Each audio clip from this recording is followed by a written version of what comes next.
મિત્રો જય શ્રી રામ। આપણને એક આ બીજું કબૂતર મળી આવેલ છે કે મિત્રો જે રસ્તામાં હતું અને ઉડી લગી એવી હાલતમાં નહોતું મિત્રો, વાહન નીકળતું હતું તો અહીંયાથી સાઈડમાં થઈ જતું હતું, એટલે મને એવું લાગ્યું કે આ એવું લાગે છે। તો મિત્રો એને અત્યારે હું મામાદેવના મંદિરે લાવ્યો છું અને અહીંયા સાંઈ મેં રાખી દીધું છે। તડકાના કારણે મિત્રો આવા પક્ષીઓને પણ લૂ લાગી જતી હોય છે અને મિત્રો આવી રીતના બીમાર થઈ જતા હોય છે અને ઉડે લગી એવી હાલતમાં આની જરાય પણ મિત્રો એવી ઉડવાની હિંમત જ નથી। આપણે મિત્રો એના પડખે જાય છે ને તો ઉડવાની કોશિશ પણ નથી કરી શકતું। જો આપણે એના માથે હાથ ફેરવી છીએ તો પણ એ ઉડવાની કોશિશ પણ નથી કરતો।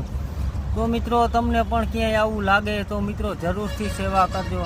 અને આ તો મિત્રો એક કબૂતરનું નાનું બચ્ચું છે।